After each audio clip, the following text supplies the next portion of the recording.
Welcome one and all to a Train Love 16 video.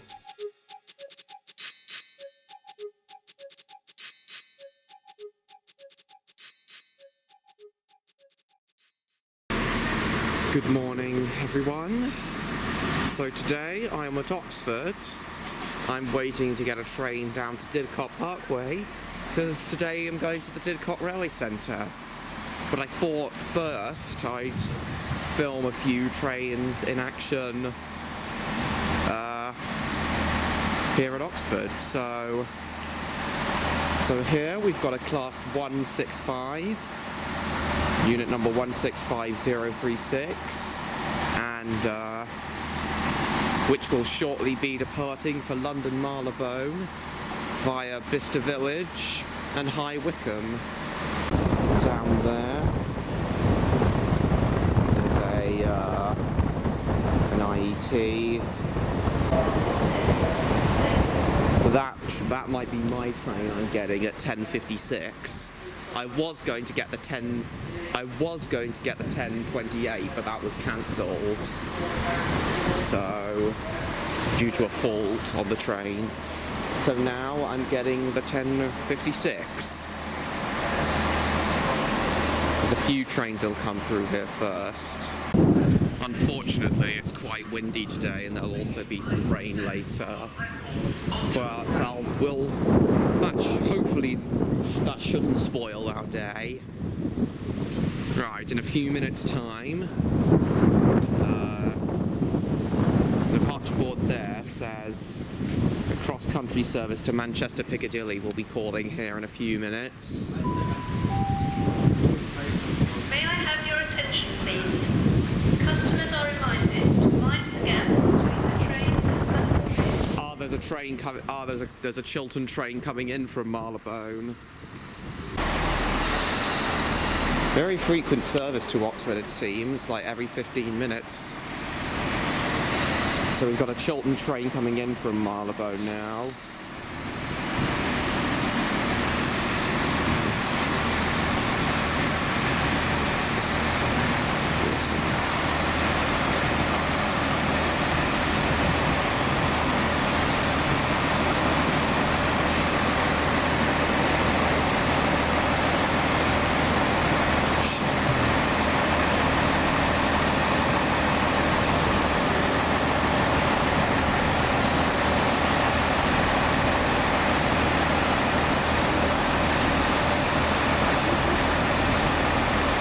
This one is 156025.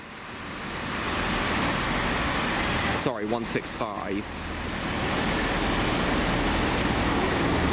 Oh, and here's the cross-country service.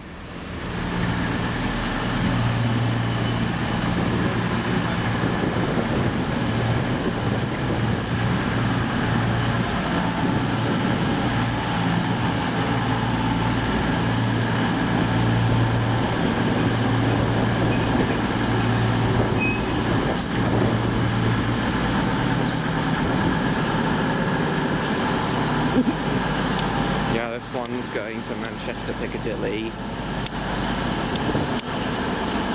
So yeah, you'd think the line to Oxford, with this being the big university town, would be electrified, but it isn't. You'd think BR would have electrified it.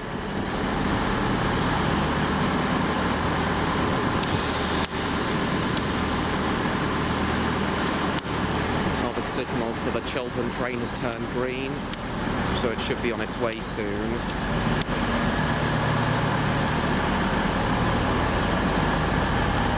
And of course it's a cross-country service, so it's very crowded.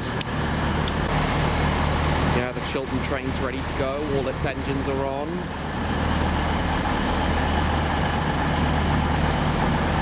The cross-country one will be out first though. So the cross-country service is probably going to go via Banbury up the Chiltern main line to Birmingham before going on to Manchester. If I had to guess, the cross-country service has come from Marylebone, has come from Bournemouth. That's just my guess. corrected, the Chiltern train is leaving first.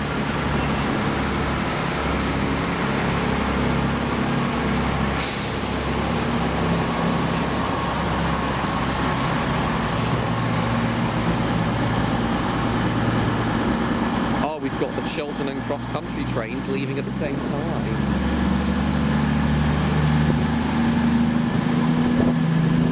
This is a nice shot.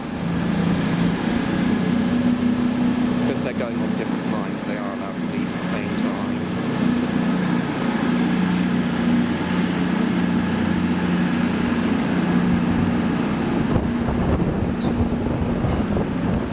Oh, this is a fine shot. Cross country.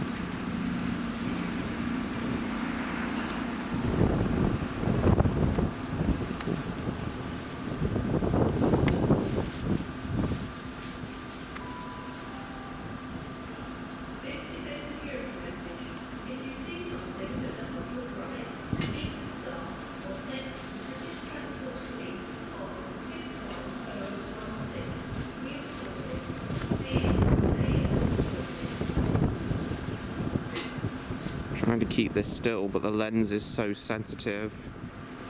There we are. And the class 166 that came in, its engine's now been switched off. Ready for the return journey. Driver walking to the other end.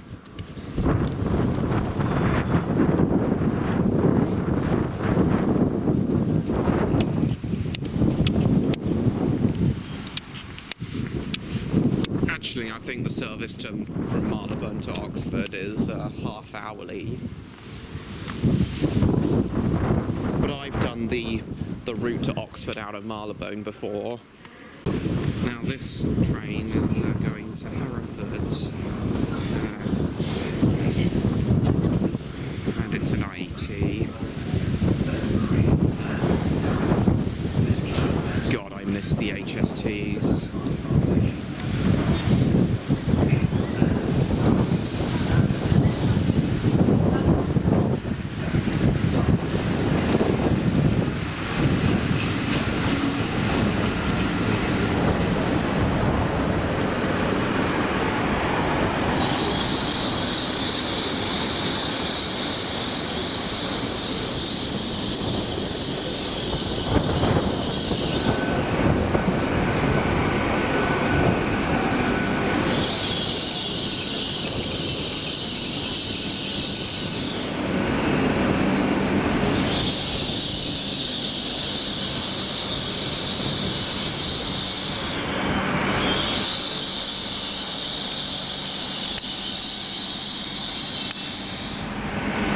Such noisy brakes as well.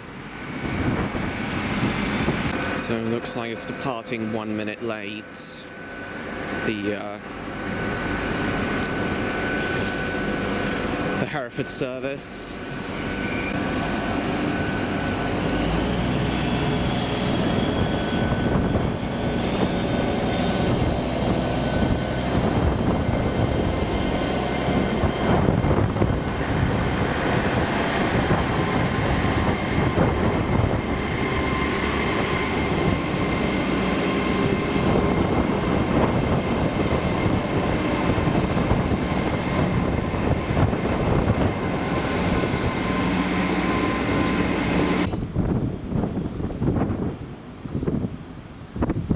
This lens is so sensitive. Oh, the wind.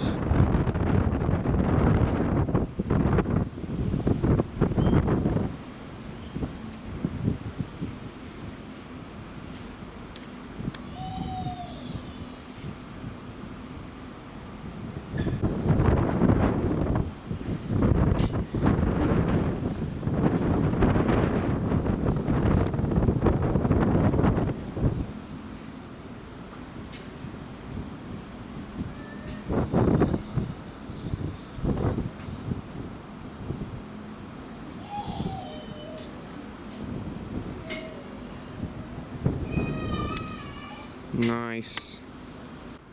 This might be our train. Here is a safety announcement.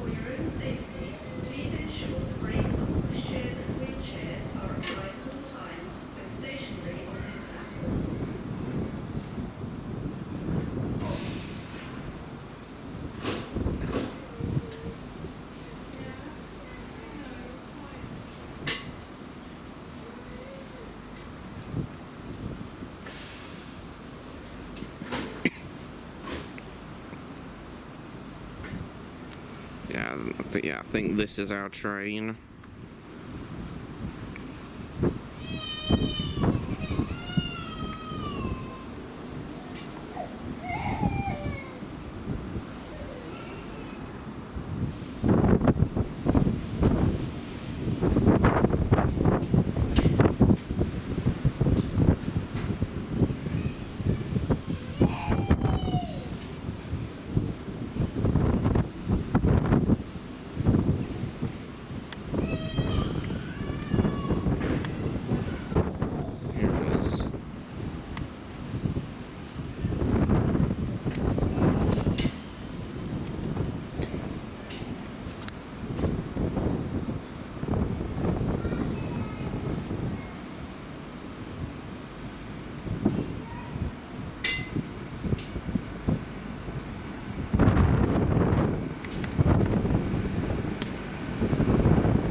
Only 5 coaches, this one.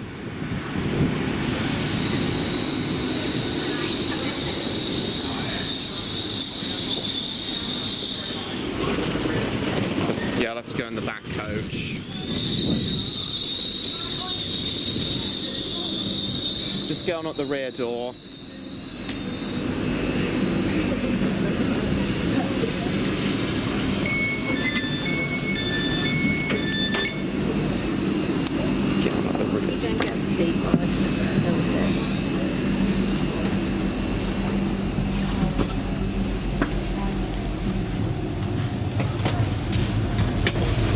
Right, here. Oh no, here. Yeah, you go there. Alright, I'll see you guys when we're on our way.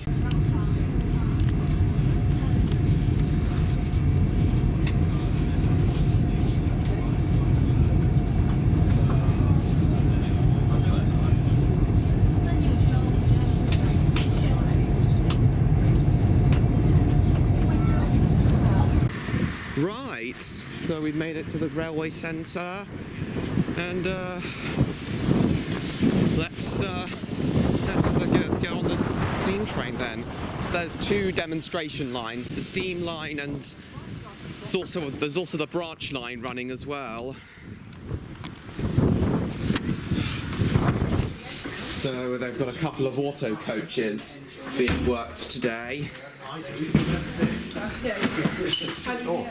This is lovely. So the centre's being in the old yards here at Didcot. It's nice and quiet today.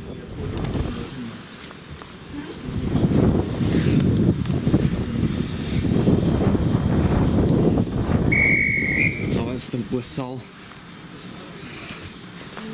The Prairie running today, number 41, number 4144. I remember being told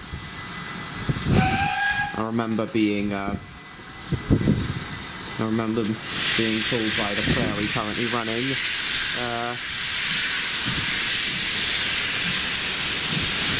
And the Spa Valley Railway with Electro back in August.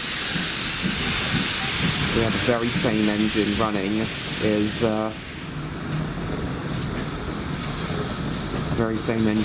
today is one I've been told by before on the Spa Valley line, Spa Valley Railway.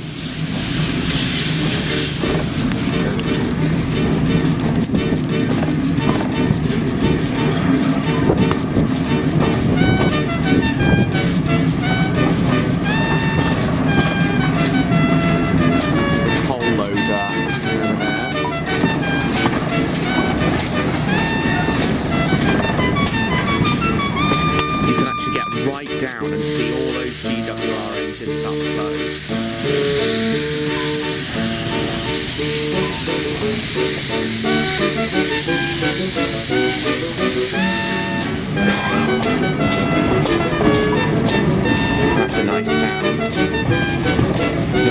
full operation along here. Past all the GWR lines. Oh, they've got a couple of LMS fans as well.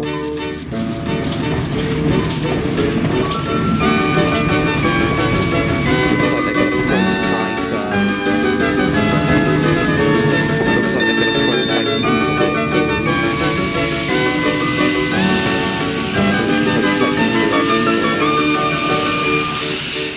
A couple more auto coasters there.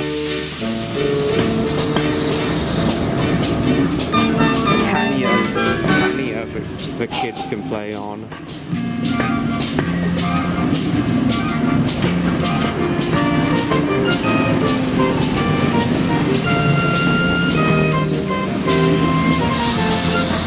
SW sound whistle.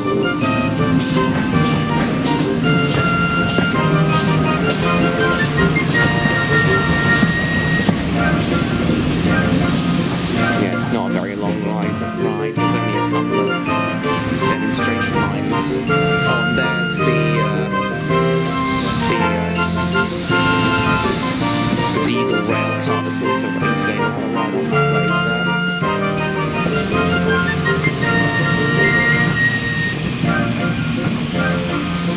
Girls cool.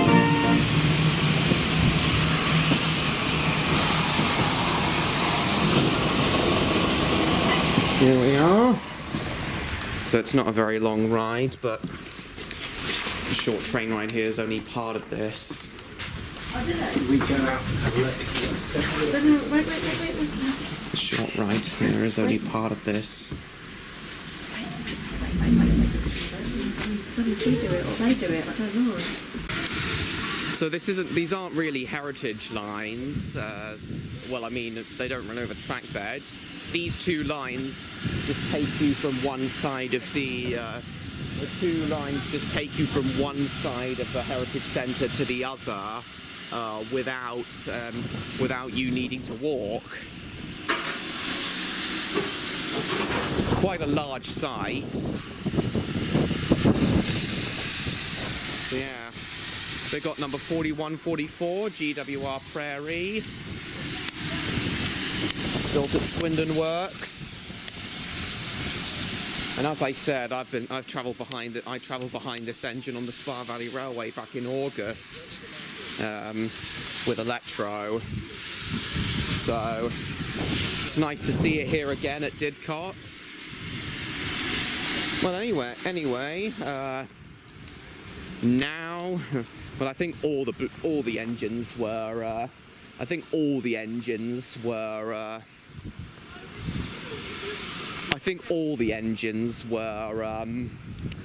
Built at Swindon. Now here we got the broad gauge. We got the broad gauge demonstration line and the transfer lines. Here's some of Brunel's broad gauge track. 7 feet from rail to rail. They've got a pit here.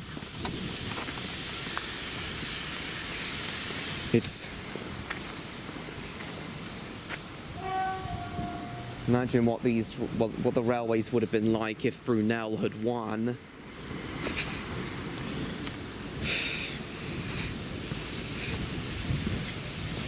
Brunel, imagine what our railways would be like if Brunel had a greater centre, if Brunel's broad gauge lines with much faster route, much faster trains. Imagine if that had all been reality instead of 4'8½".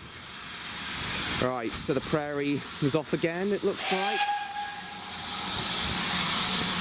Prairie.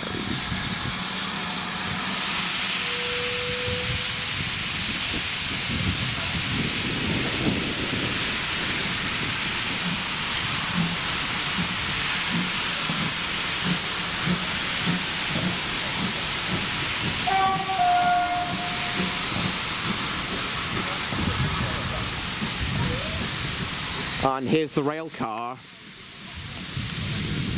and these two trains just shuttle between between each end of the museum at any time, as and when required. So yeah, here's the rail car. We'll have a ride on that later. For now though, I'd like to show you the replica of one of Brunel's broad gauge engines that they've got here. So it looks like it connects to the national network. The line continues up there and it connects to the National Railway network down there. So I think this is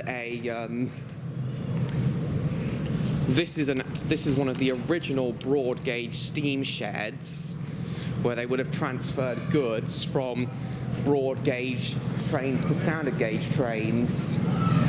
Obviously this was very inefficient, and eventually the entire Great Western Railway was converted from broad gauge to standard gauge by 1892.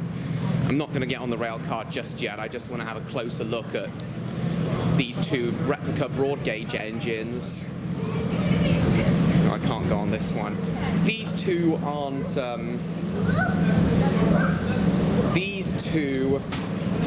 the originals. All the originals were scrapped back in 1892 when the GWR was converted, but this is basically what they would have looked like back in the day. It's my first time, I think this is my first time seeing these two engines in person. Here's the original coaches. And open coaches for the peasants as well. And I think I can go on the footplate of this one.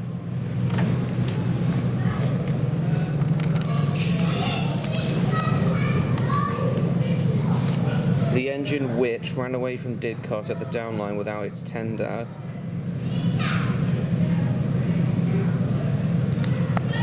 This flew up in the sudden jerk, jerked it to the ground, and away she went. He switched up the line, another which onto his up line.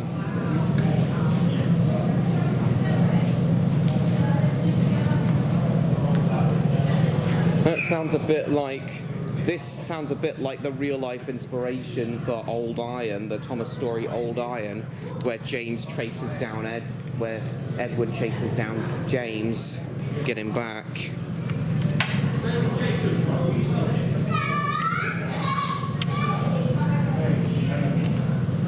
So the firemen scramble across and taking control. Nice. Scaring Prince Albert.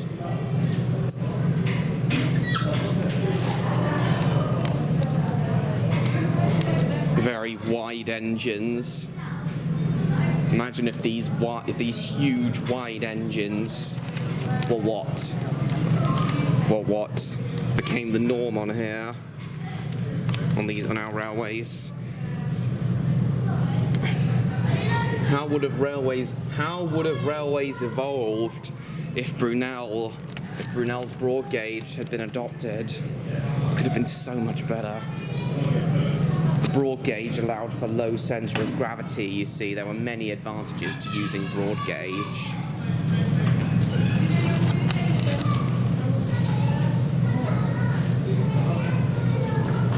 These engines were capable of going up to 60 miles an hour, which is pretty normal for trains today, but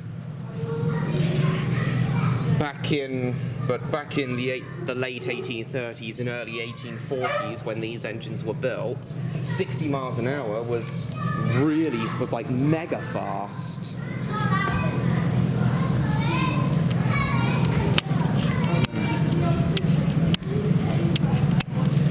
On some days they have the broad gauge line. On some days they have the broad gauge line in action, but not always. So yeah, these were the sorts of coaches you would have travelled in back in the day. These open third-class coaches were just trucks with benches, and these These weren't ideal back then. Oh, hold on, I want to get on. Right, now I'll get on the rail car. Built in June 1940 for branch line services. The GWR still liked to use steam, even though it was building diesels by the 1940s.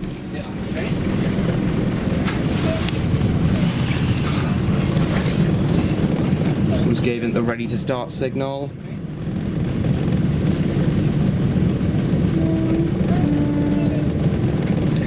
In an ideal world, both steam, diesel and electric would all be working in harmony to this day. All three have their advantages,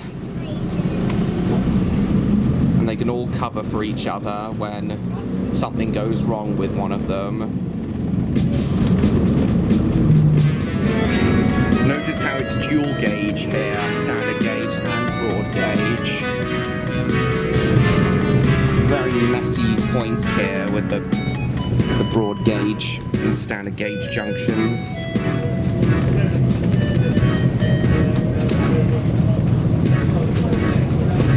Fish bloater.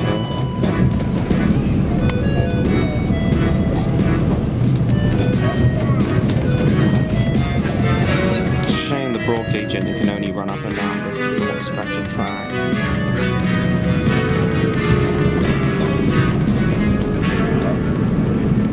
5-mile-an-hour limit over this crossing.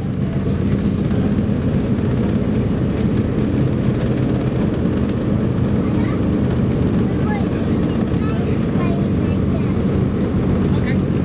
5205 class being restored over there. Got a transfer table there.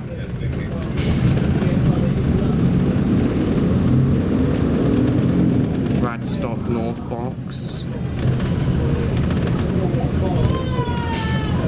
Mail hook there.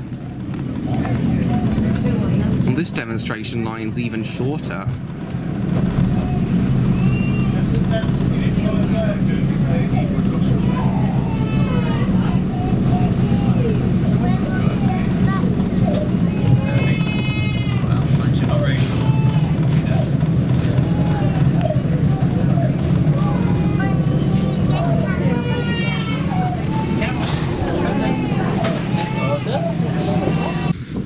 I've just had a coffee. There's a gift shop there. I'll have a look in there later. But now I want to have a look in the engine shed. We've got a Class 08 Phantom there. But what I'm really interested in is what's in this shed. They've got a couple of tank engines here, King George and Trojan.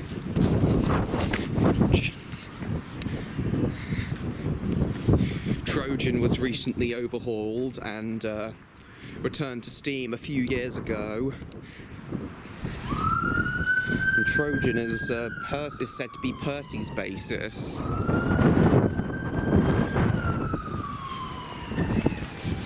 Number 1340. So I'm basically looking at the real-life Percy right now. Built in 1897 in Bristol by the Avonside Engine Company. Now, this is what I really wanted to come here and see. Huge Great Western engines like these.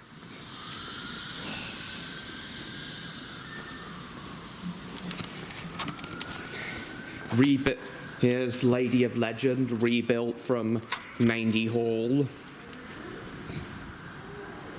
Only the passenger engines were named, the freight engines never were.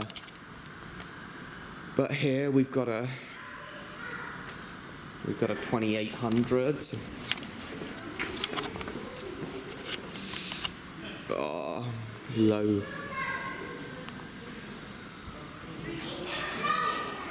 Getting up close, getting really close to these engines.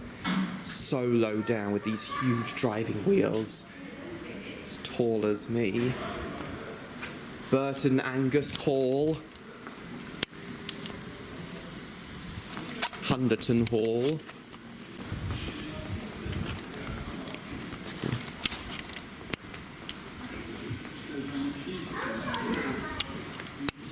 Dresswelyn Castle.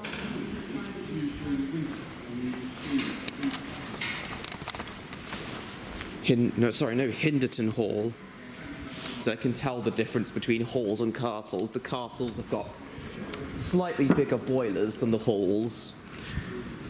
Yeah, if you look at a hall and a castle side by side, you can tell that the halls are a lot bigger. Can I come past? Thanks.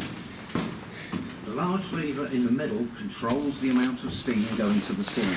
Hinderton Hall. But they've got This little operates a pair of valves beacons inside here. the smoke box at the front of the loco just behind the Speaker chimney. there. Mum, Daddy, Our it's not brakes coming. work by vacuum. We create a vacuum using steam, but once we are running, a pump keeps the vacuum. These Great Western Listen out engines for the must have been a ticking joy noise to when work the engine on. is running. That's the pump. Whistle chain, two-tone When I whistle. need to apply the brakes, I let We're air not into the going brake on system. my own. You can see the holes in the brake. Yeah. I'll These Great demonstrate. Western engines must have been a joy to work on. The halls were built for secondary expresses, I believe, whereas the Kings and the Castles were for the primary express trains to Bristol and the southwest, Before we head off all the way down to Penzance. And here was the bell. into the boiler. Very early. This was a very early version of the automatic warning system. Bell would sound when there was a clear signal. Thank you for visiting us. Please And use the steps on siren the side of would sound when a yellow or red signal was coming. Take the brake. They'd have to take the brake off. Have to acknowledge it. Otherwise the brakes would come on. Speedometer there goes up to 100. I'm not sure the halls were capable of 100, but the castles were. And if the castles were capable of 100, then I'd assume the kings would be too.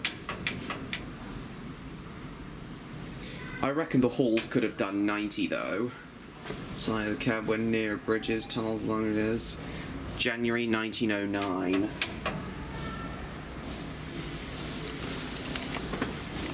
Oh, the prairie's passing outside. Oh, I can move the firebox. Yeah, I would have loved to have worked. Driving one of these GWR engines would have been great. It's the handbrake. Welcome to the carriage for 5900 Hinderton Hall. We're just getting the loco ready so that we can go and collect our train. But come on in and we'll explain something about the controls. Here's another of the awesome locomotives, the King class, King Edward II, painted in a gorgeous BR Express blue. Please don't climb. All right, then I won't. This engine sat in Barry scrapyard for over 20 years in awful condition, but it was rescued in the 1980s. And after a 25-year-long restoration, finally returned to steam in 2010. Finally moved again under its own power for the first time in nearly 50 years. But its boiler ticket expired in 2020, and it's been on static display here at Didcot ever since. Hopefully, King Edward will eventually be overhauled and returned to steam fairly soon. Got a much smaller one here.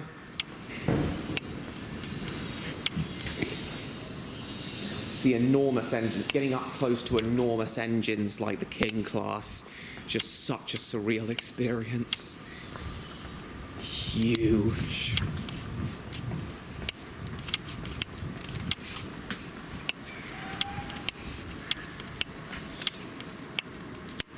Yep, so these were the most powerful engines built for the Great Western Railway, the Kings.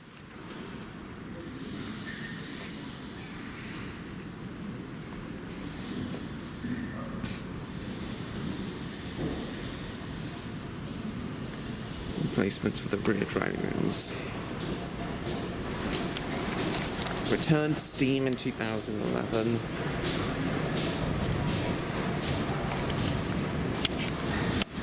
So we've also got a Class 14 here. D9516. Here's Lady of Legends. Here's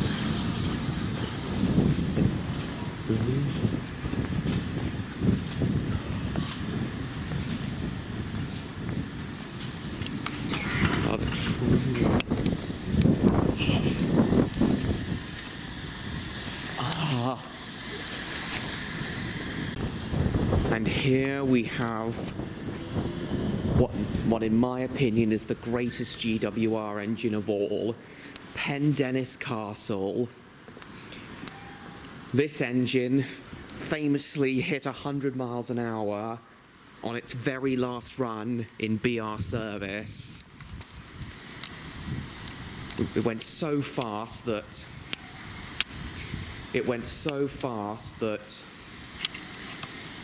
its fire bars had melted by the time it had ended its run.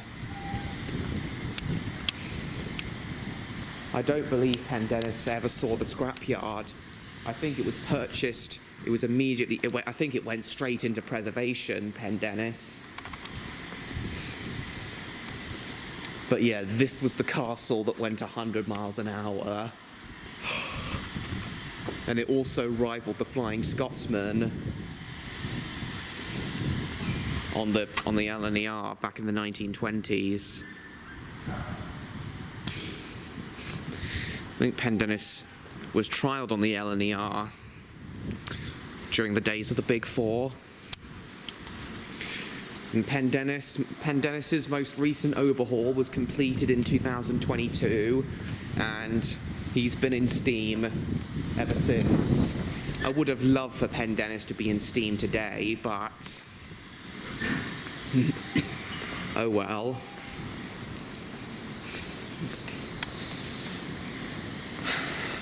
I suppose a prairie is nice.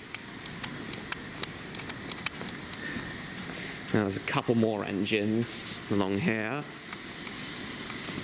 Oh my god. Oh my god. King Edward's huge. Look at the size of that boiler.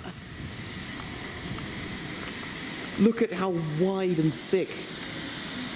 Look at how wide and thick King Edward's boiler is compared to Hinderton Hall's. You could tell these engines were made for huge express trains. Absolutely beautiful. I think this is another Ravenside tank engine that Percy may have been based on. Number 1338.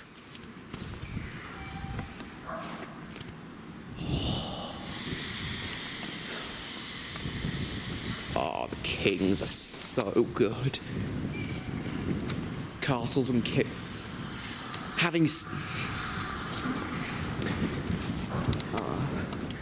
I think I do prefer the castles though, because although they're slightly smaller than the Kings, although the castles are slightly smaller than the Kings,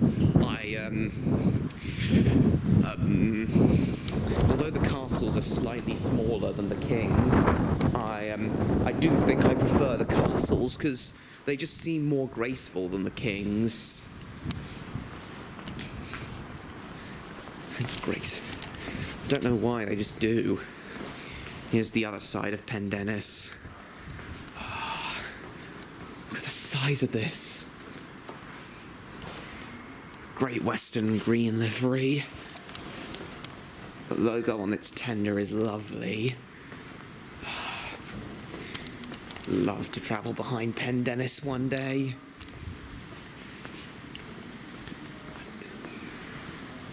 Great Western. I think this engine's undergoing a repaint. I can see it's all shiny here. Oh yeah, it's definitely undergoing a repaint. I can smell the wet paint. Number 5322. This one's a Mogul, I think. A 260 rather than a 460. Yeah, if these were for much smaller trains. Lovely. There was all the painting equipment there. Right. Gonna have a bit more of a look around the grounds now. I'm tempted to change these point levers as they're right here. I'm allowed to walk around the grounds of here, but I don't think I should. Oh! Prairie's about to go. We'll get a shot of Prairie coming past.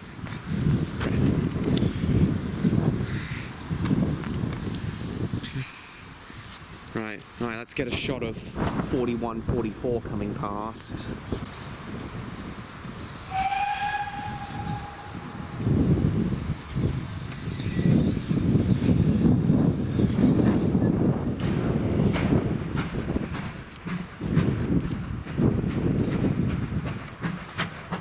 And the old auto coaches.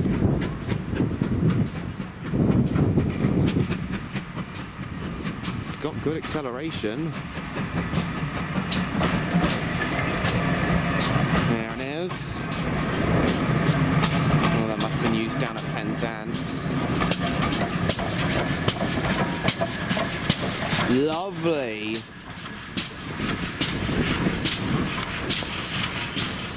Lovely stuff.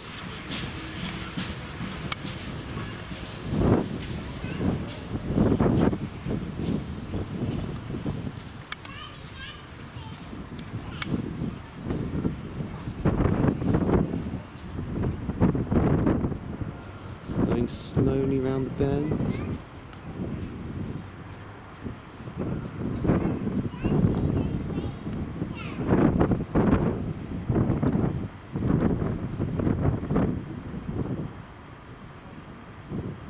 Nice. So here's the coal loader. Caution, engines must not pass this arch. Yeah, so the engines would have shunted the coal up there, and then it would have been loaded from the trucks into the engines tenders to be refilled. That's how they refill back in the day. Over the wall, you can just about see, over there, you can just about see a Class 387 departing. I can hear an IET departing as well. The railway centre is really easy to get to. It's literally only about 45 minutes from London. So, yeah, the railway centre is so easy to get to. As I said, literally only 45 minutes from London by train.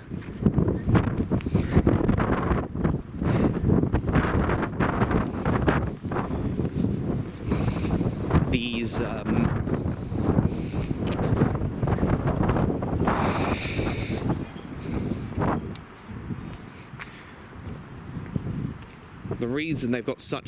reason Didcot's got such a large site is because this used to be like a very big yard. Didcot was a very big junction on the Great Western Main Line. Didcot's on the original, Brunel's original Great Western Main Line to, it's on Brunel's original Great Western Main Line to, between Paddington and Bristol.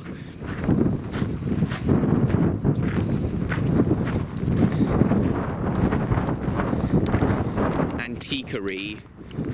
Books, models. Oh, there's some displays of road vehicles there. Science, learning and railways. Those Mark IIs have clearly seen better days. I assume they're Mark IIs anyway. IIs have seen better days. What have they got in here? Oh, just some antiques and stuff for sale. Let's see what buggers. Ooh! Hornby 008F for £80. If I am going to leave here with any models today, it would ideally be some sort of Great Western engine.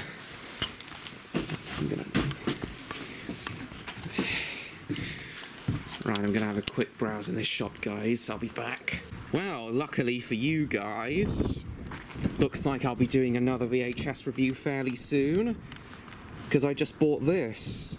Reflections on Western Steam. So yeah, not really the VHS review you guys were expecting, but yeah, this will be the next VHS review. Got this for only £2. Part of the reason I get so many documentaries to do VHS reviews with is because of how cheap they are. All the other ones I get from eBay are so much more expensive. They've got a few more. They've got a bunch of tank engines in here. The main shed mainly had tender engines in it, but they got tank engines in here. Of course, it wouldn't be a Great Western Railway Museum if they didn't have a pannier. Number 3738. It wouldn't be a.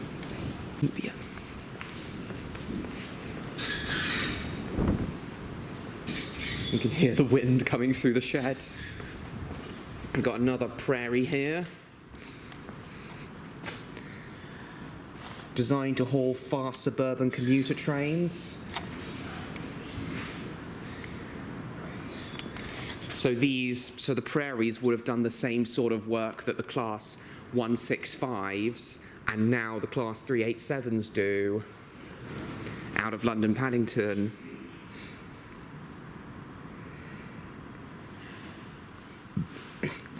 Part of the 5100 class built between 1931 and 1935. Accelerated suburban services. Withdrawn from Oxford Depot in 1967.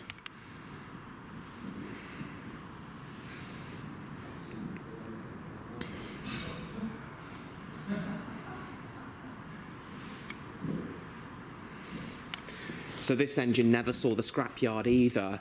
It was purchased straight into preservation in 1967. Number 6106. And here we've got a 5600, in my opinion, one of the most underrated tank engines. Sorry guys, battery ran out mid-sentence. But I've changed it now. So as I was saying, the 5600s I feel are pretty underrated. They're pretty cute. I like how the smoke box and frames extend over the front set of driving wheels. You'd think there's a good amount of space here for a front pair of leading wheels, but there isn't. And because of how close the end of the smoke box gets to the frames, I think that's what makes these engines cute. They were built in Newcastle. You'd assume the 5600s, being GWR engines, will be built at Swindon. Seems these engines were built at 1928. This one is number 6697. And here we've got another small prairie, built in 1929, the 4400 class and the 4500s. The one in steam today, 4144, is a large prairie.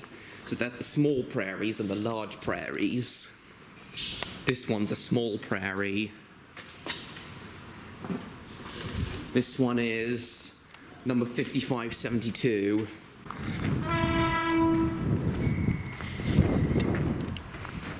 Oh, there's a Voyager coming. I heard its horn.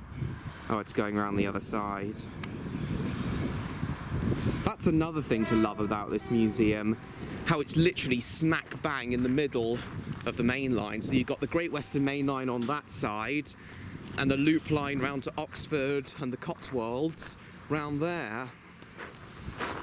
And the loop line. Oh, this is for school kids only. Why don't these coaches look that good on the other side? They've got a little garden railway here. Doesn't look like it's running though.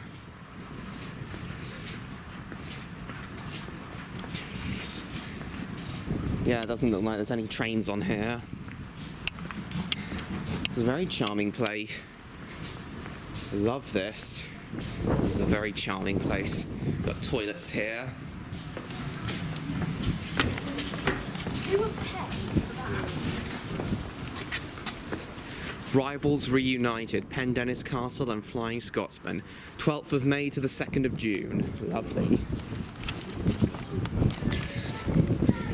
Right, let's have a quick look in the shop now. What have they got in here? Oh, not much that takes my fancy. They've got some Lego models here. Oh, there's not much here. There's just books and. Oh, they've got some Dapple stuff though. Got a Prairie.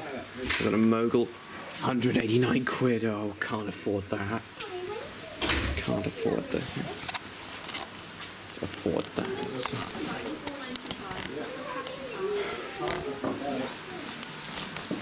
If I end up finding a model for 50 quid or less, I'm taking it. Yeah, if I find one for 50 or 60 quid or less, I'm taking it. Quid or less. Or less. Got a milk tanker there that appears to be full of water and seems to be leaking out. It's actually got cargo liquids in it. Well, this is a lovely place. Bomb damaged pannier at Newton Abbot, 20th of August 1940. Damn Germans. So I think this used to be an air raid shelter. Wardens and fire watchers were expected to use sand from large carriage scoops, illustrated on the picture cards. Good soup. Or water, Black especially from the highly effective hand-powered stirrup pumps. Occasionally, scoops or shovels could be used to throw burning bombs outside. Burning bombs outside, damn.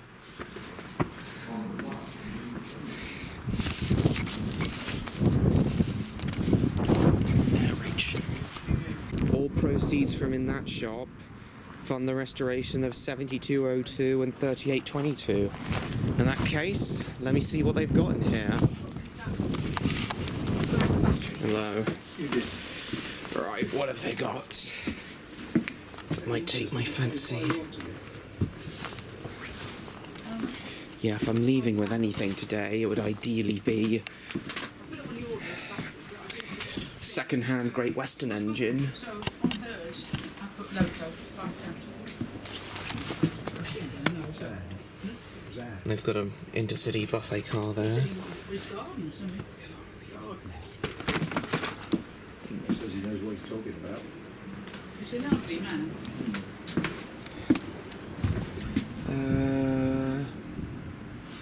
Got some second-hand track here. She knows she's not well. 7222. Oh, it's the oh, it's there. 7200 class. They don't really know. It's a bit like Ken. He keeps on his, but of course she can't drive. She has a driving license anyway. Of course, the daughter, who's got a year-old baby, fell off the horse as well. So they live. Oh, it's only 11 quid for some of these. I said, well, what's her husband like? 11 quid. Anyway, but the mum. 11 quid. On Monday, Alan's driving Quid. his wife up Quid. with the daughter.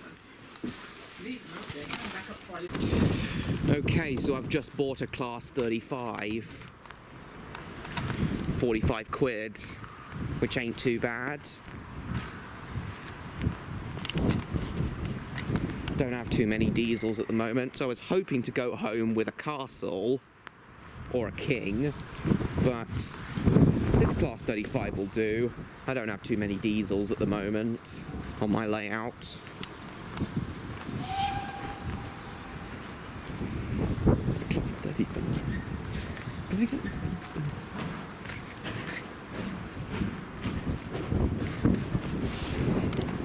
Class 30. Class 30.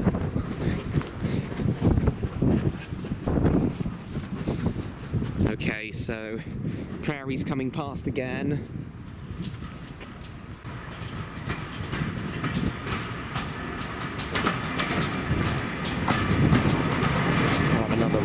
2 trains later.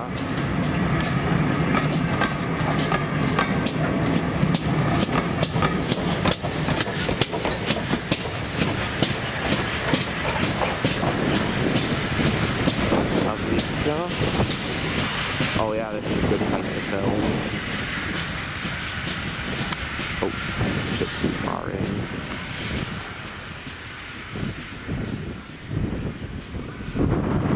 All the wind.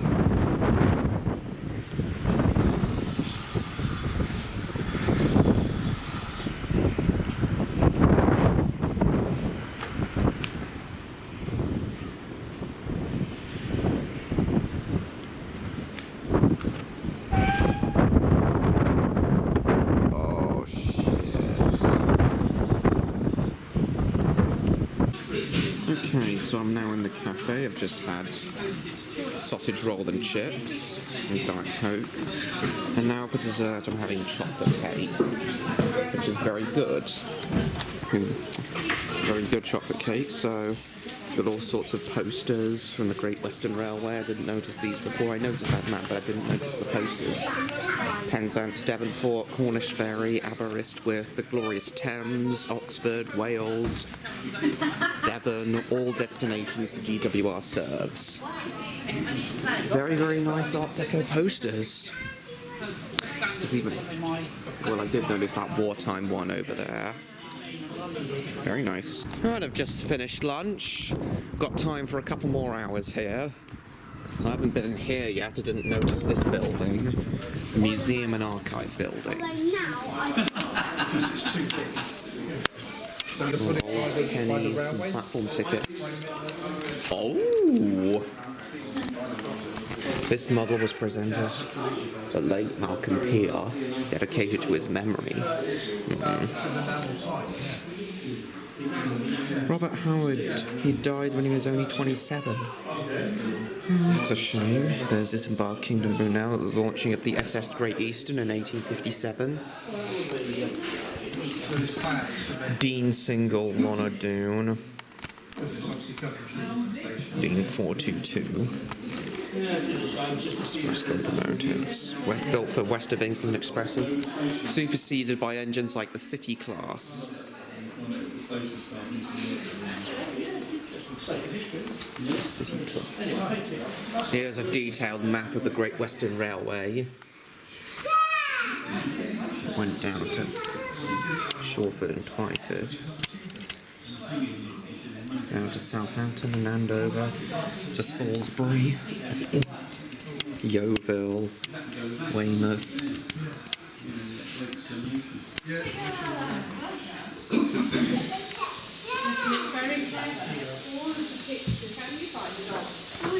The Great Western Railway went all the way up to Manchester and Warrington. So a very large network.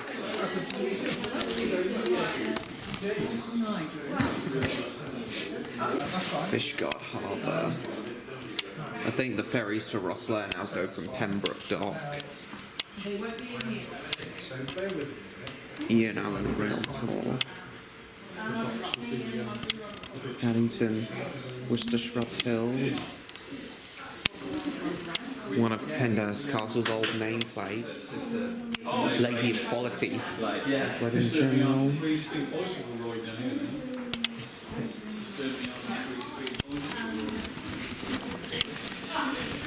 Experimental 240 tank engine. Number 1. 5-inch gauge model.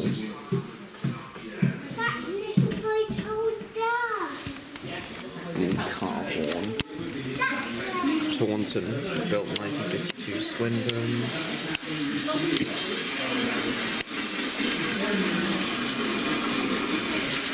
Oh, 440 county class. I forgot about these engines.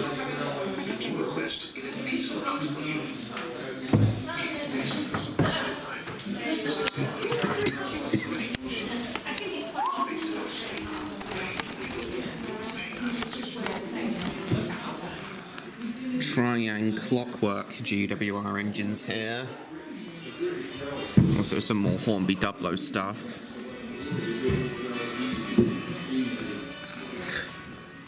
Oh, there's also the GWR Pacific, the Great Bear. By train Western Region. This one called Gooch, named after Daniel Gooch, the designer of the broad gauge engines. Devon and Cornwall. This map shows the topography of Devon and Cornwall, the really high hills of Dartmoor.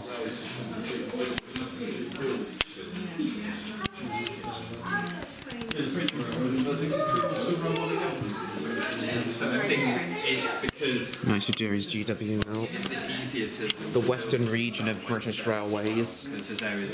Also had the class 42s and 52s, warships and westerns. Yeah, nice little exhibit there. Oh, they've got a signalling centre. Yeah, so many little exhibits that I wouldn't have noticed before.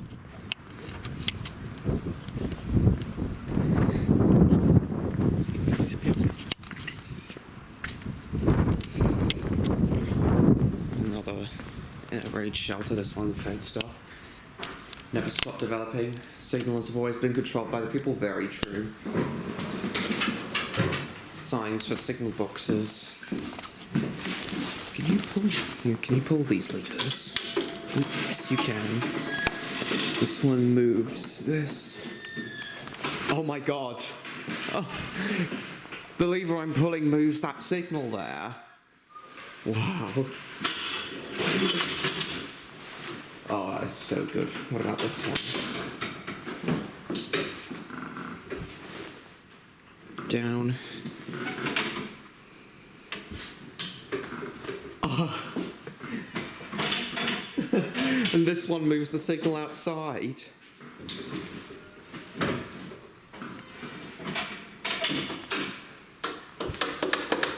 Electric telegraph communication.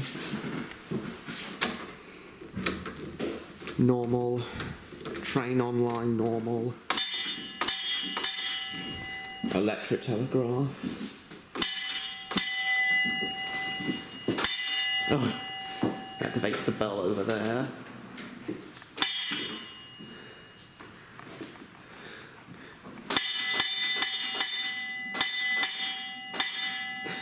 That's brilliant.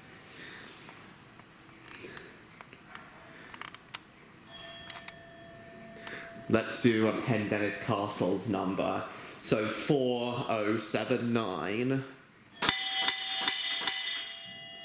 Then no rings for the 0. And then 9.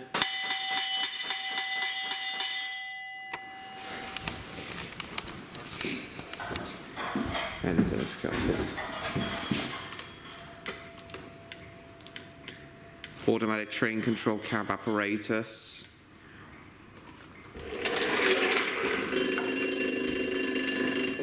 So if it's green, automatic train control. So the Great Western Automatic Train Control ATC ramp can be seen on the demonstration line.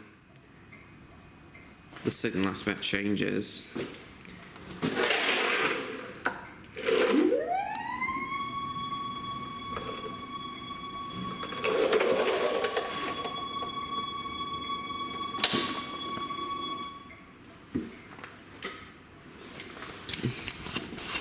Audible warning signals for the drivers, so that is how the ATC used to work, so predecessor to AWS. Main lines by 1908, superseded by the automatic warning system in the 70s. Plunger mounted under the locomotive. Battery relays and electromagnetic are the cab bell or siren. And the ramp will energize the warning siren sounds, and the vacuum brakes are automatically applied.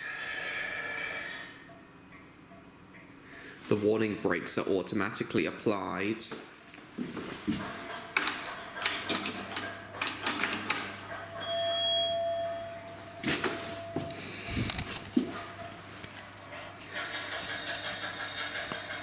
If the distance signal is at a clear, the ramp is energized, causing the bell to ring instead.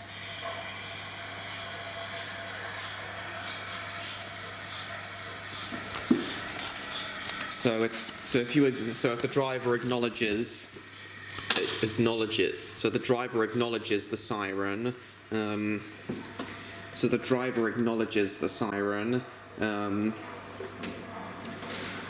That would release the vacuum brakes.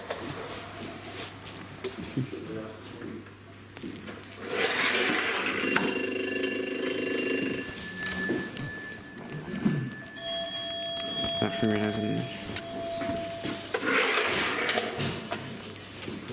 Caution.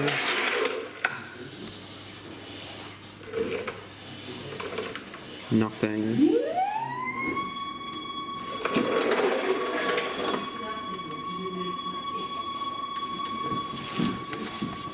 The driver.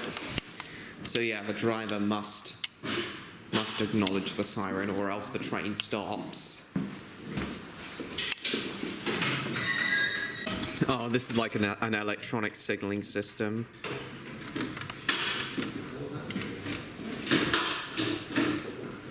Oh, you can use this ball to use a mouse.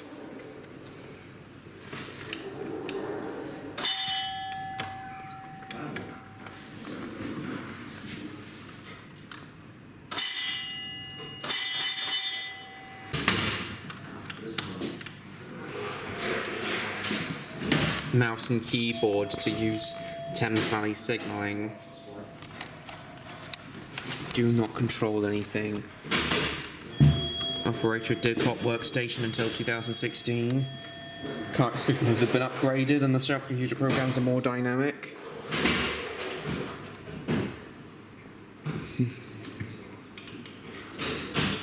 These little buttons and things will operate the signals.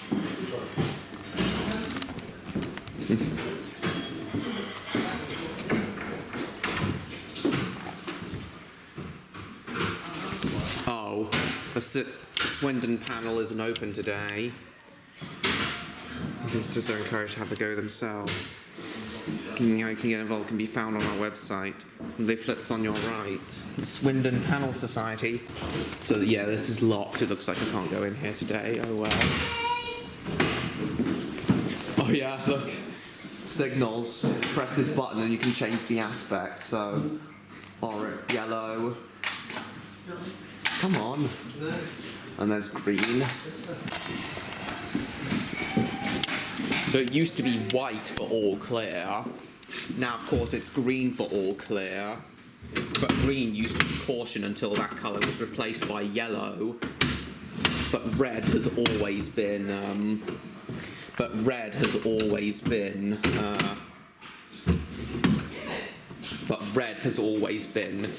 Danger or stop. Train online.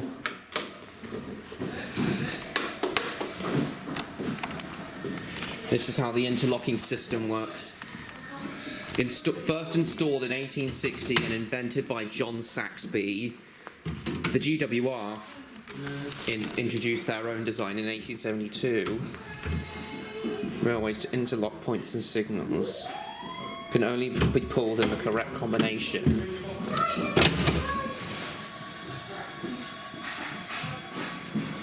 It can be a very complicated system. So if 2 and 3 are set like this, you can't pull number 1. And if it's set like this, you can pull this out, and that locks this, and that locks lever 2. You can pull lever 3 out. If you pull lever 3 out, that locks lever 1. And then you can push lever 3 back, and 1. But then you can't change levers 1 or 3. It's a bit complicated, but it works for saving lives on the railways and making sure it signals work properly. Saxby Signal Company Limited, extending the range. Lovely. Oh, I gotta leave by pressing this. Now then, I did not notice. So yeah, I did not notice that. I haven't been in the carriage shed yet, so we'll go in there next. Hang on, there's a turntable. staff only. So, I've already been in the shed. I didn't know I could come out through here though. Locomotive workshops and turntable is through here.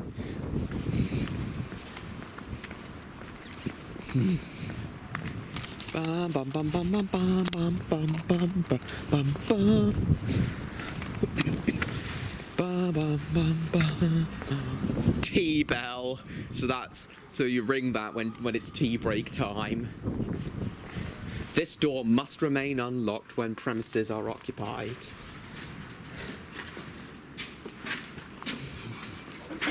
Doesn't mean I can come far into here.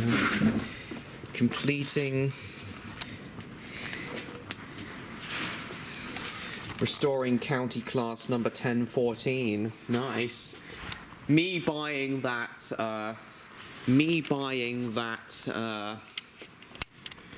Class 35 has helped to restore their 7200 282 tank engine. So these are the diesels that replace the Castles and Kings and the likes. Class 52 Westerns, along with the Class 42 warships. Western Fusilier, built in 1963. Designed to haul heavy express passenger trains. Swindon's locomotive department. These Westerns and the warships were some of the last engines built. These were some of the last engines built at Swindon Works. Similar to classes, Target 060 class. Powered by 2 Maybach engines. The class was moved onto freight traffic. More modern coaching stock. So when the HSTs were introduced for express trains down to the southwest, the Westerns were moved onto freight trains before being withdrawn in 1977. So these were only around for 14, 15 years before the HSTs came along. The HSTs were just better though. So here's county class number 1014 undergoing restoration. So Western Fusilier was preserved in the National Collection. It's been loaned to Didcot for a period of 5 years, not operational, no plans to put it into working order. That's a shame, because it looks great. I do love how this museum allows you to get up really close to these engines. It's amazing. I can hear the wind blowing against the racks. So here's the 282-72 class. My purchase of the Class 35 will help to fund. So yeah, the sales they made from the shop I bought this from is helping to restore this engine, number 7202. And then later, the same society plan on restoring number 3822. So yeah, this 7200 doesn't have its boiler in at the moment. Hopefully in a few years, number 7202 will be back in service, as will number 1014.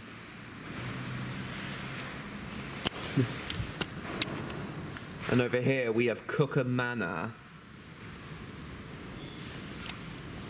which is on a manor class undergoing restoration.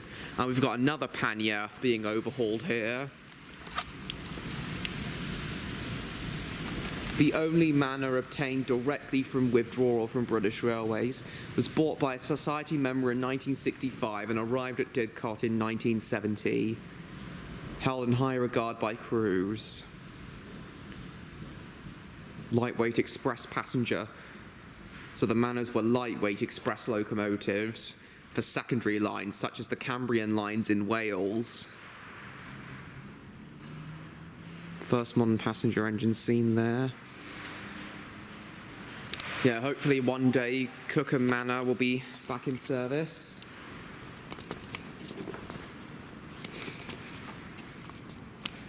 Very nice. And they're overhauling some more engines down there. Oh, they've got a Eurostar electrical box here. Max speed of the Western, 90 miles an hour. Yeah, no wonder the Westerns were replaced after only 15 years by the much faster and simply better HSTs. Though I still like the Westerns. But let's face it, nothing will ever be as good as steam trains. They got a Caledonian Sleeper Mark III here, recently preserved. I remember travelling on the Caledonian Sleeper back in 2016 when they were still using the Mark IIIs.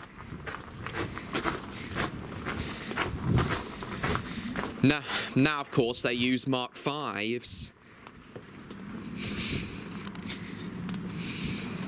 This one doesn't have a handle.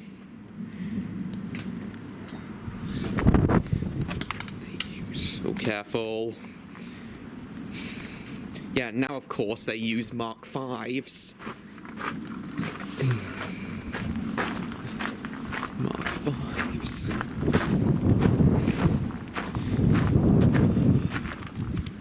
Mark Vs. Mark V. And I have been on the Caledonian Sleeper again since then, but this time on their Mark Vs. A good number of Caledonian Sleepers Mark IIIs have been preserved since they were withdrawn. Gas turbine electric locomotive here. First gas plant was built in 1941. Single loco 1933. Power unit drew into the air compressor. 1800 are in remarkably good condition. Mobile testing laboratory, mounted on a plinth at Vienna. Between Didcot and running the last passenger train. So yeah, gas turbine diesel, number 18,000. Very nice.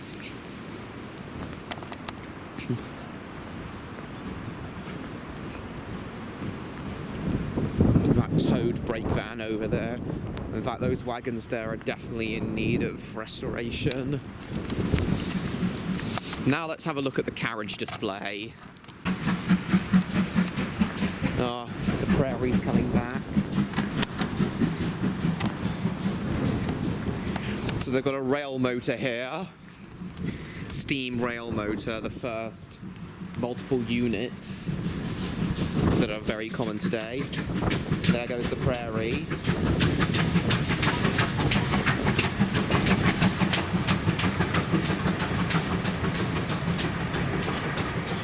Have another ride on that in a moment. Some lovely coaches here, all under restoration. Carriage and wagon department. Restoration to see our Leicester products, please take care. Alright. Oh, this is lovely.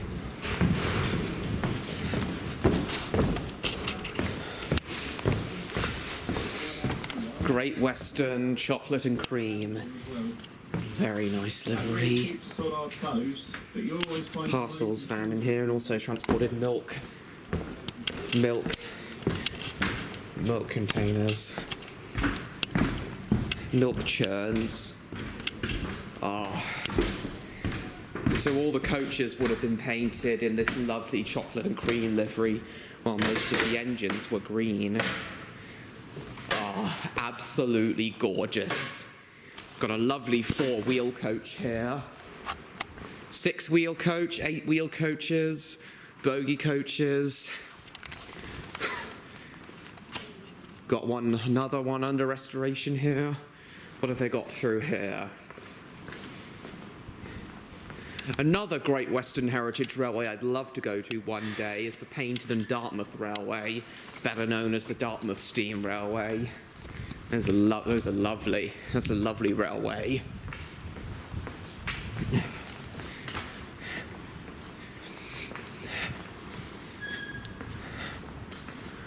Oh, there's another coach here. Beautiful. Let's have a look.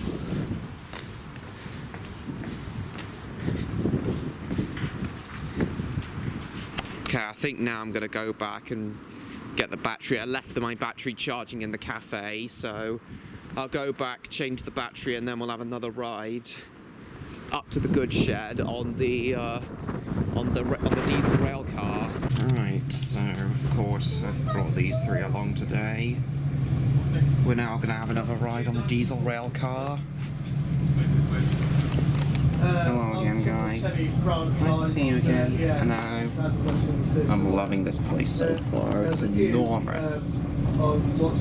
So interesting as well. I'm loving it too. So am I. Glad you three are enjoying yourselves. Yeah, this place is better than I thought it would be. Any moment now we'll be on our way. And then when we get to the other end, I'll show Spyro, Cynder and Samson, the broad gauge engines again. Okay, so he's given the ready to start signal. We're off now.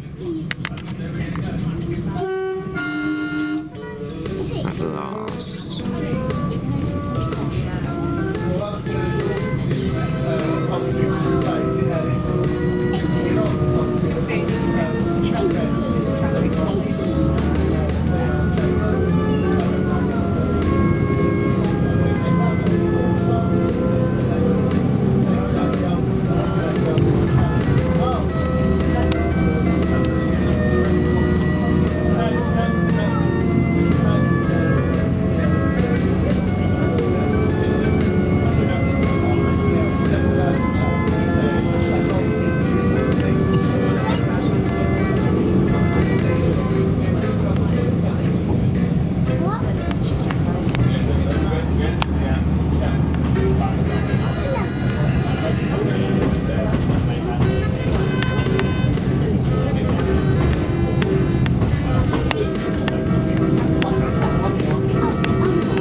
So here we've got broad gauge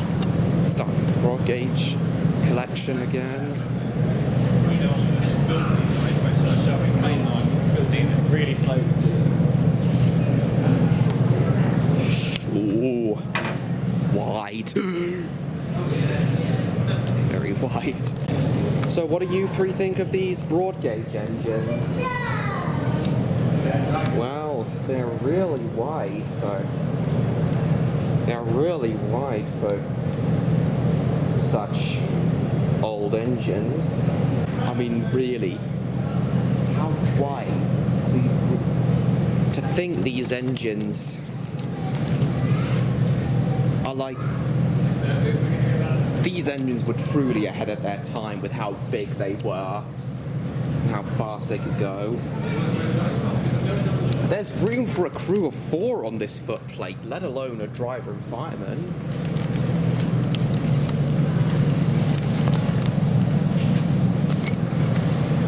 Oh, huge firebox, huge regulator. Oh, the size of that funnel, it's enormous. It's definitely wide. So wide.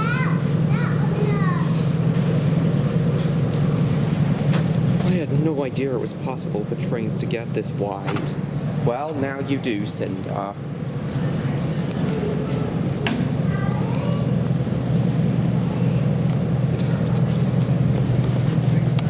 "7 feet from rail to rail." Incredible stuff. This huge driving wheel is like twice the size of human. It's enormous.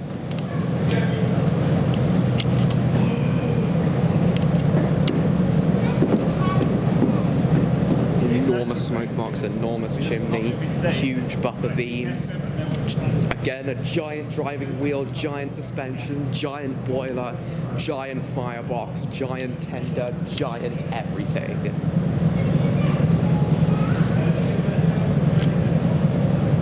For a 422 engine, Iron Duke is enormous.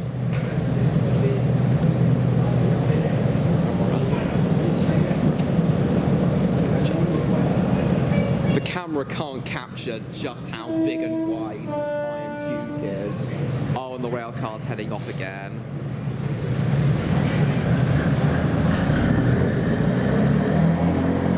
There it is, vrooming away. Belching out fumes.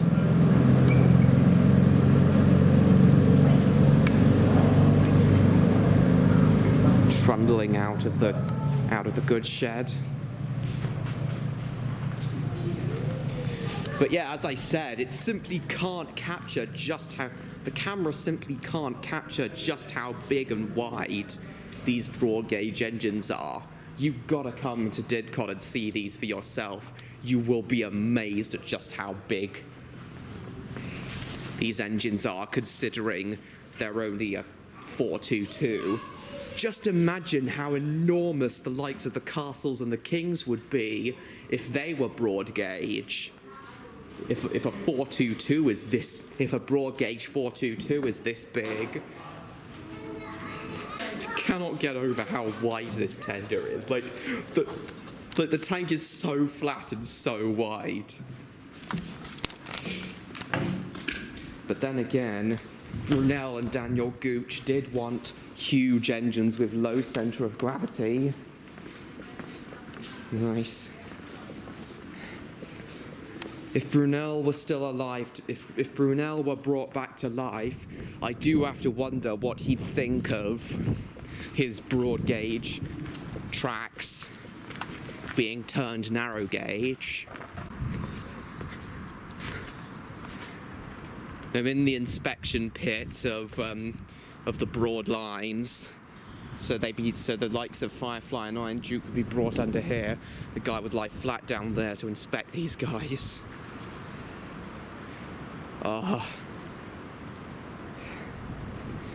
Broad style track, broad gauge tracks in the standard style, and standard gauge tracks in the broad style.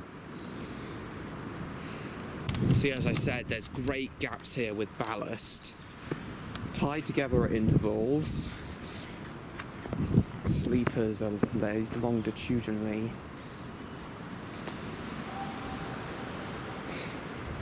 Oh, the prairie's coming back. I'll get on it in a moment. The prairie. Oh, the prairie's coming back.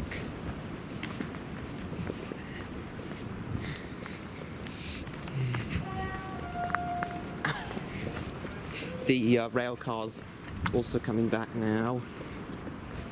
Prayer.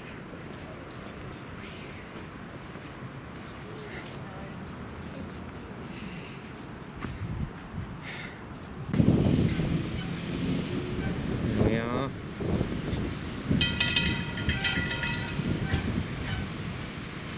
Oh, I think that was the bell of the auto coach.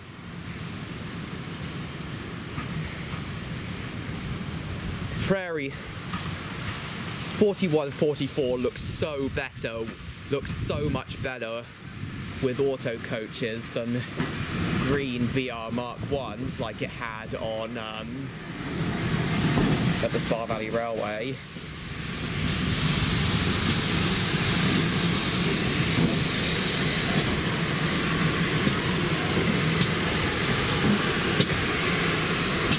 Again, I would have preferred it if Pendennis Castle were working this line today, but I like prairies. I like seeing 41, 44 here. Okay, we're going to get on the train now. Look at this, guys. These seats can switch direction, so you pull the seat back and it can switch directions, so you can always face direction of travel. So when it's going that way, you can sit this way, and when it's going the other way, you just pull this back and it sits there.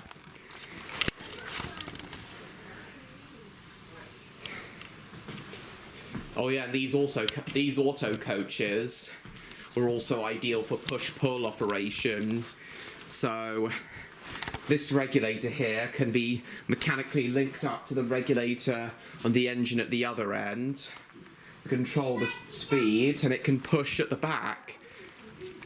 And the engine can push without the driver having to get out.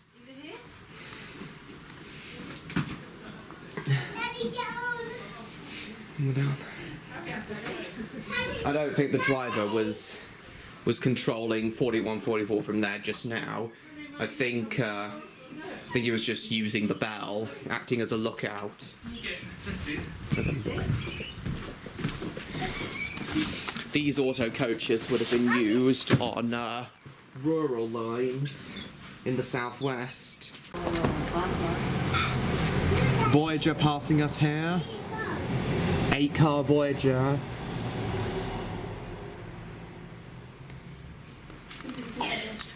Yeah, trains take the line round here when they're not stopping at Didcot Parkway and going to Oxford, Great Malvern and Hereford and Worcester. Blow the whistle. There we go. We can go now. Did you hear it?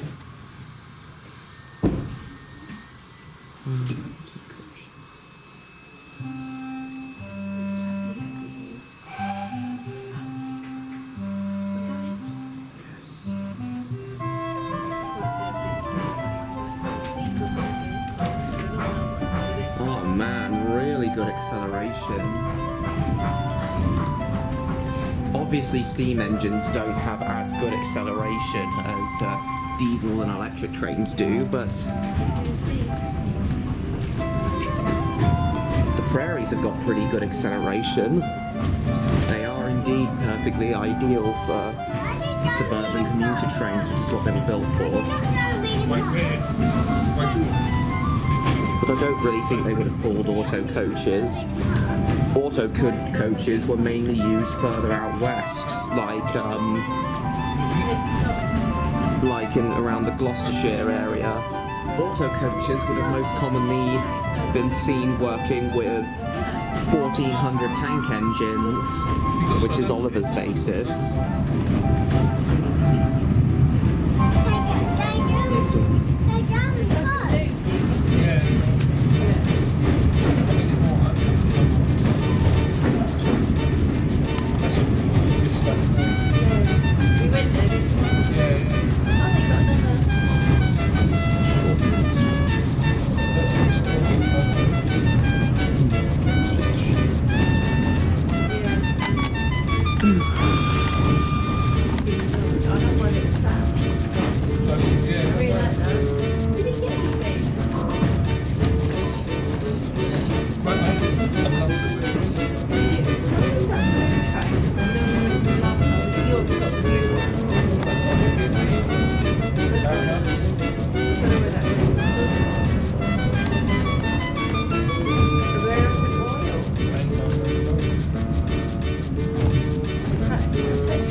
Bristol or Exeter come through. He's from Western Superman. We're here, mate.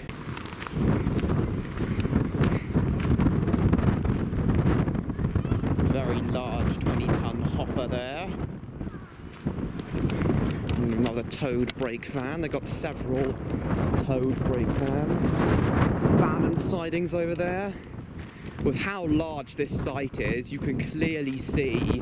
With how large this site is, you can clearly see just how large this area used to be. Oh my God! Jesus. Good thing I'm holding these three really tightly. As I was saying, you can clearly see just how large this old marshalling yard used to be. Yeah, as I said, I'm pretty sure the railway centre was built on the site of the old Didcot marshalling yard, which explains why they're able to have such a large site. Some abandoned sidings there. Obviously, there's still a freight yard in here at Didcot, but it's much smaller than it used to be, and it mainly contains modern freight wagons now, container wagons and things.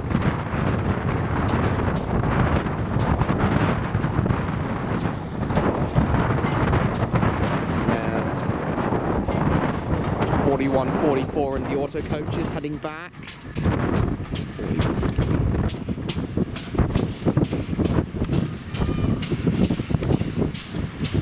41, 44. Oh shit.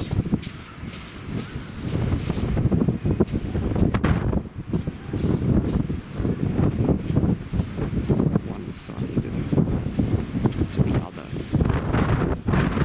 I'm not going to go in here because it's said that engines can't pass this arch. And if engines can't pass it, I doubt visitors can either. I'll just step here to get out of the wind. Well, now the wind's changed direction and it's going through here. What the hell?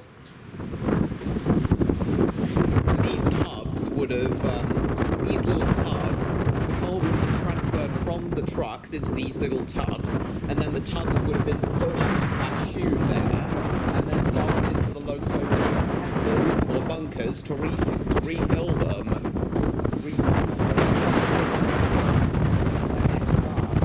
Oh my lord.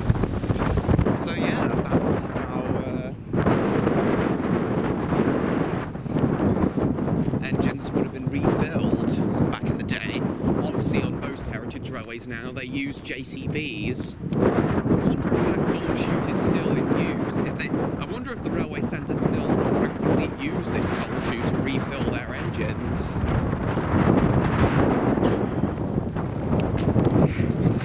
Now I'm going to show Spyro, Cynder and Samson the tender engines in the shed that I looked around earlier. So I've just taken a picture of Spyro, Cynder and Samson sitting on the running board of Pendennis Castle and also King Edward II.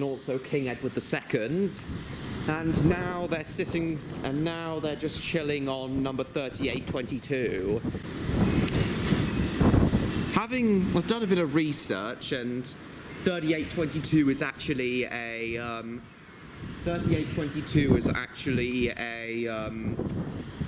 2884 class, not a 2800. It's still similar though. 280 freight locomotive. Why don't these freight engines have names, like the passenger engines? The 2800s and 2884s deserve names too. I agree, Spyro. Just because they don't do as glamorous work, that doesn't mean they're not allowed to have names like Lady of Legend, Pendennis Castle, and King Edward II. Unfortunately, they have got a little bit grubby from sitting on these engines, but it's about time these three had a wash anyway, so I'm gonna give them a wash very soon. How to wash play.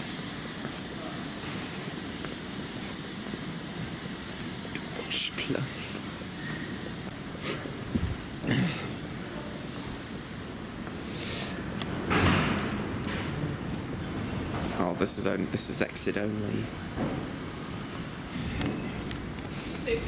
Hmm?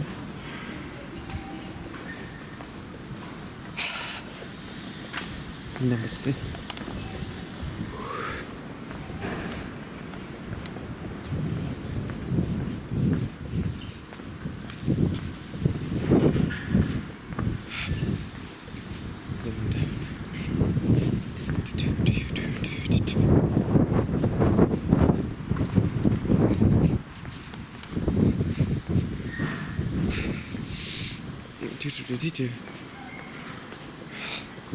Great Western.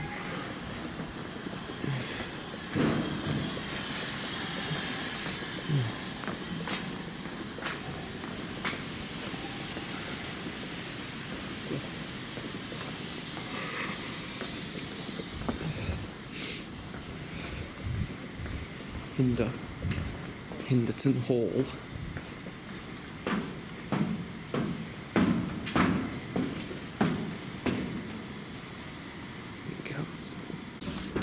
We have a screw reverser on this one. This controls both the direction we will go and the amount of time steam is put into the cylinders. It's called coupling. As we go faster... Well, this is my first time on the footplate of a Hall class. In the middle controls the amount of steam going. These engines look like a joy to drive. This operates a pair of valves inside the smoke box at the front of the loco just behind. Wouldn't mind being a fire dragon either. Firing the engine either. We create a vacuum using steam. But Yeah, I once could we are easily running, keep we have a the pump fire that keeps going it with running. my fire breath. Listen out for the ticking noise when a Great Western engine is running. That's the pump. Yes. When I need to apply the brake, flat I box in turn the action. brake system. You can see the holes in the brake handle. Oh, last night, guys, I had the best dream ever. I was rescuing hostages of a runaway train set in motion by Malfour. And me and Spyro stopped the train. Yeah, me and Spyro stopped a runaway train that had been set in motion by Malfour in my dream last night. And it was and a Great Western Castle class was pulling the train in my dream. It was a really fun dream. I'm sure it was, Cynder. I'm glad you had such a nice dream last night. And fitting that it was a castle class that was on the runaway train in your that was the runaway engine in your dream, as we're at the Didcot Railway Centre today. Two castles here, Dry Swelling Castle and Pendennis Castle. There's the automatic train control. Bell again. Right. The last thing to look at here is the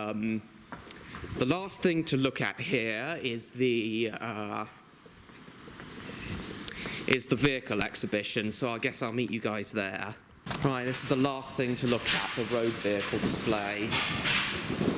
Not much in here. We've got a Morris Series 8.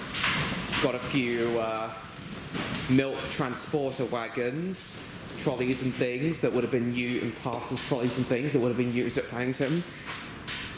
Dairy carts that the GWR would have transported from stations to deliver the milk to towns and villages. Great Western Society fire tender to put out line-side fires and things. Flower cart. Mainly GWR horses and carts around here. LMS and GWR Railways, prize cattle cart. Oh, I didn't notice they got a fake cow there. Lovely. Right. Gonna have one more quick ride up and down on the steam line. Oh, the train's already leaving. I'll just get on the train at the other end and have one more ride down, and then that'll be it for the day.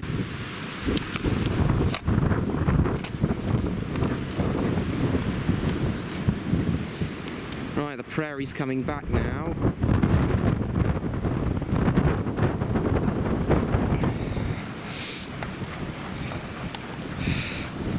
us four are just going to have one more ride up and down on the prairie, and then we'll be done.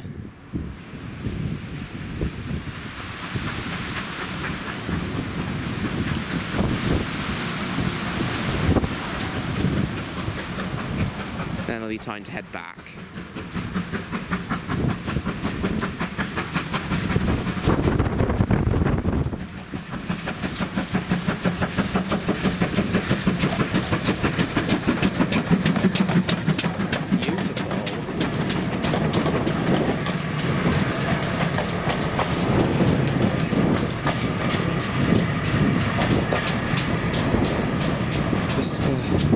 Right, we're going now.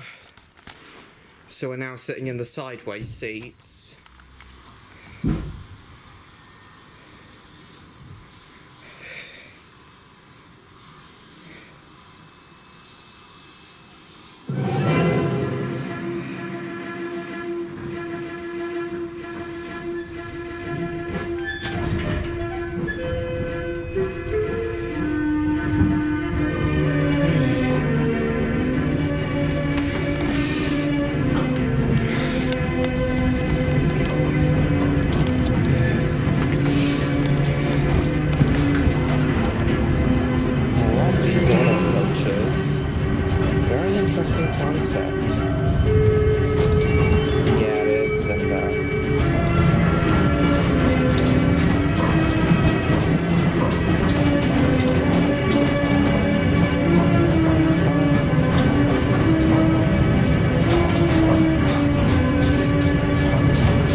Okay, we've now switched to the front coach, just behind number 4144. GWR notice, passengers joining rail motor cars and trains at stations must obtain tickets at the booking office.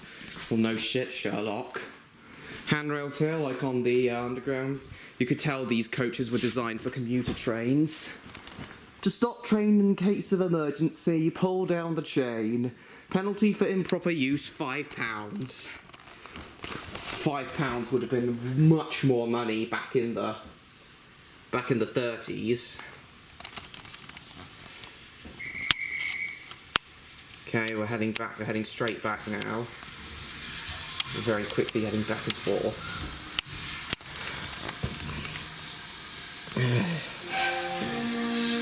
Wow, this is a lovely place overall. Can't wait to come again. Not can I. I'd like to come back here too. Oh, absolutely, you three. Well, definitely, the three of us will definitely come back here later in the year.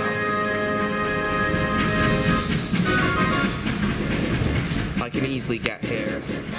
In a day. Admittedly, a very long day, though.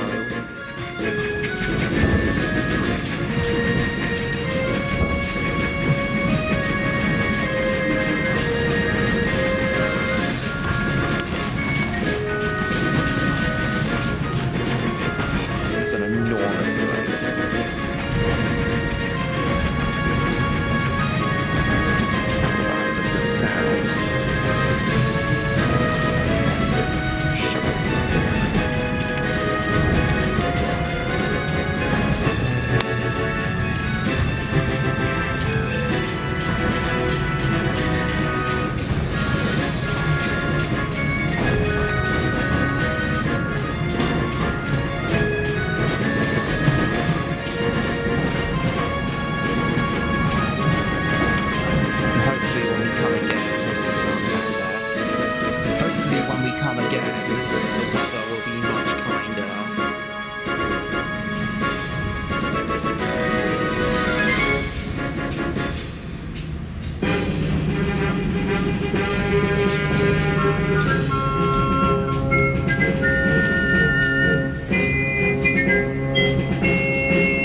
had a great day today, despite the weather.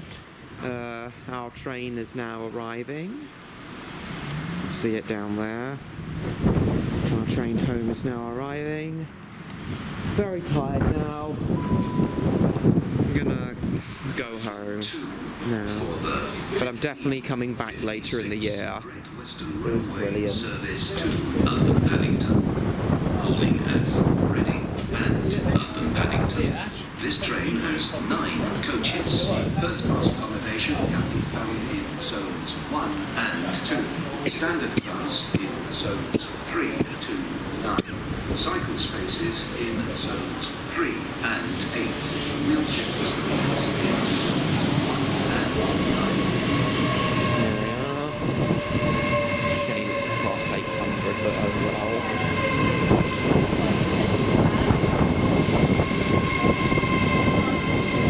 Why is it so busy?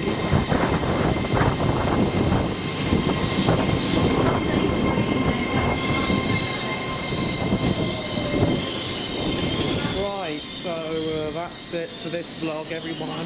Thank you all so much for watching. I hope you enjoyed.